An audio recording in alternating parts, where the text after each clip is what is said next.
Welcome back again. Now let's talk about some other types that we use in some special occasions. So let's declare a variable. So let a, and I'm assigning a value, or maybe assign the type first and then assign a value 100.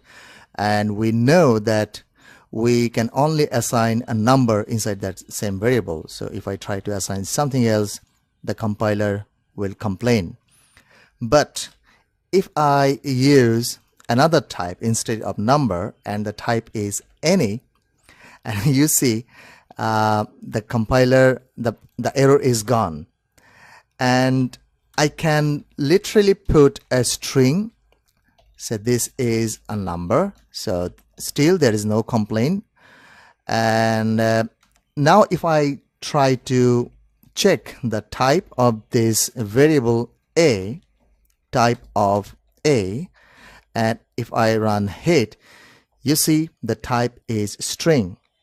But we clearly see that at first place we have assigned a number, then in the same variable we have assigned a boolean, and then we have assigned a string, and the last value we put, that becomes the type of that variable. So any means this variable can take any type of data. And this is, in some place, this is very useful, because if you are not sure about the data or the value you want to put inside the variable, then you can declare that variable with any data type. But there is a problem. For example, let's say that our number is like a decimal number. So we have some decimal points over here. And then at some point I am assigning a string. So this is a number. So now this variable a is no longer holding a number. Now if I want to perform some arithmetic operations on that variable, for example, I want to round that number. So I don't want that decimal points. So we can do that. We can do that by using this math.round function, and then I can put the variable just like that. So we know now that this a is not a number anymore, it's a string. So if I run this program, the output is not a number. So our program didn't crash, and our program has run successfully. We got a result, but the result is not as expected. So this is the place you have to be careful about. Whenever you use this any type, you have to be very careful what value you are actually assigning to this variable.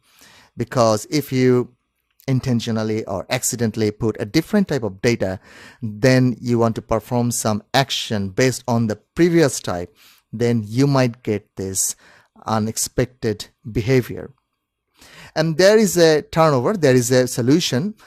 There is another type that we can use instead of any, which is unknown. That means instead of any, we can use another type which is unknown. And just like any, an unknown variable, that means whenever I declare a variable with type unknown, that means its type is unknown. It can take any type. So initially I have assigned a number. Then I have assigned a string, so there is no complaint from the compiler. But whenever we are using this variable or performing some action, before we run this program, we get an error. So this is called the compile time error. And it says that the argument of type unknown is not assignable to parameter of type number, because round function expects a number as a parameter. But the compiler detects that this variable a is not a number anymore. So this unknown type actually gives some type safety over any type. So if you have to use, or if you have to adopt the any or unknown, or you have to choose between these two, then I think we should, or you should choose the unknown type, because it gives us some type safety.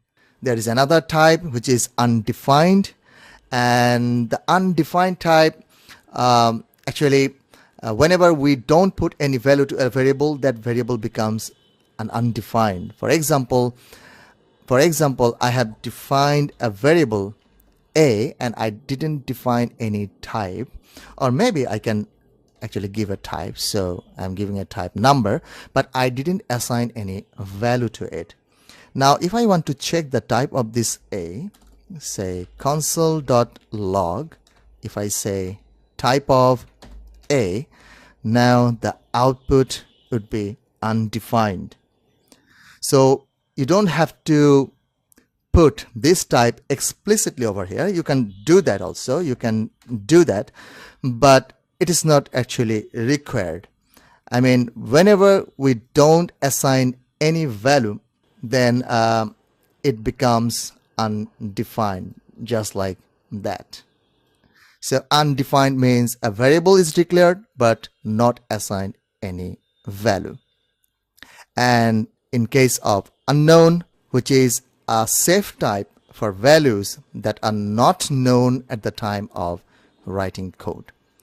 So like undefined, like unknown, we have another type that we use in special occasions, which is null. So we can define a variable of type null, and also we can assign a null value.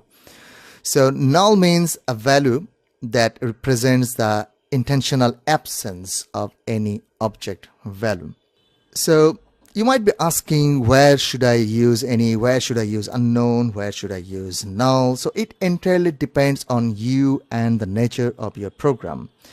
If you want to define a variable and don't want to assign some value, then keep it undefined, then assign a value. Maybe you have to make some network call, and then your data will be coming from server, then you will have the value. So initially you can define that variable with unknown type or any type, then assign the value or appropriate value, or you can assign a variable to a null type or assign null, and then check for this variable whether it is null or not. So let me give you an example.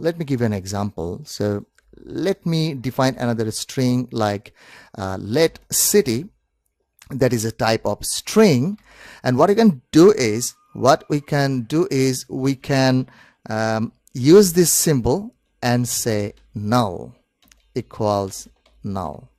What does that mean? It means this variable city can either take a string or a null value.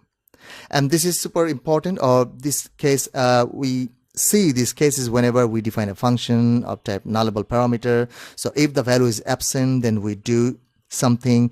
If the value is present, then we do another thing. So let's give you another example. So let's define another variable, say let person name, and this person name should take a string, or maybe this time I can use like undefined. So it can either be, the symbol would be this one, this pipe symbol. So this person name can either be a string or an undefined. So now we can check whether this person name is actually holding a string or no value, and based on that we can show some different outputs. And to do so, we can write some if else block or if conditional statement. So we can say if person name it is undefined, so this triple equals mean it's actually checking the equality of the value as well as the type. So if this person name is undefined, then maybe we can print something like the name is undefined. Then in the else block, else means this is not undefined, so a valid string has been assigned to this variable, then this line will be executed. So let me just copy this line and paste it over here, and the name is, then we can actually print the name, or we can use the backtick that we learned previously. So I'm using this backtick and I'm saying the name is, then $, and person name. Now if I run this program, let me just clear the log. If I run this program, which line should be executed? So in the if else block, either one block will be executed. So if this is true, then this will be executed, and if it is false, then this will be executed. And we have declared a variable and we didn't assign a value for this person name, so it is still undefined. So this condition will be true and this line will be printed. So let's check, and the name is undefined. Now let's give a name for this person name variable. So person name may be John Doe. And now if I run this program one more time, it says the name is John Doe.